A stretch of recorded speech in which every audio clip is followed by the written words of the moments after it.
Despite efforts to improve girls' education, Ghana still faces significant gender disparities, particularly in science, technology, engineering, and mathematics STEM field. Ghana has achieved gender parity in primary and secondary school enrollment, but the transition to tertiary education, especially in STEM-related field, remains a challenge. Social norms, stereotypes, and lack of encouragement continue to limit girls' participation in technical fields like engineering. Encouraging young women to pursue engineering and technical careers can play a crucial role in closing employment gaps. This is Nana Kwame Omukwano, Queen Mother of Gomwa Okowu. She is a traditional leader who has broken patriarchal jinx to study autobody engineering at the Government Technical Institute. Pacha, Nana Kwame Omukwano, Gomwa Okowu Jasengen.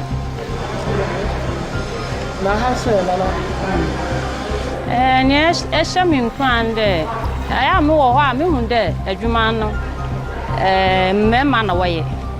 Now, sometimes no Memuano, Ukotena, Wofi says, I Juman, Ugo to my.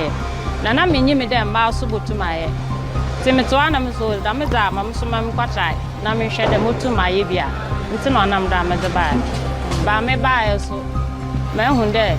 Everyone yam me put in the woods and mass is Yabia. Passa, we are make of mine.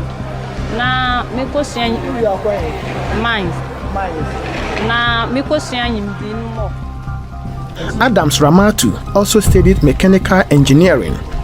These engineering students are poised to work in the mining sector to sustain their livelihoods and contribute their quota to supporting the growth of the economy and to bridge gender gap.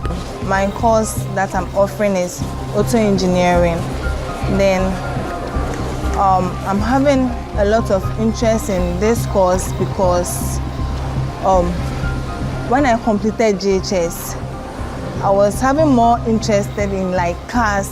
Don't let people to push you down that this course is difficult for you. No, me, it's not difficult for me. Nobody told me to come and offer this course. I was the one who said I'll do it. I want to furthermore in the mining company to get more experience. These are some of the engineering ladies who have taken a bold step to work in the mining sector to inspire the young ladies to study engineering.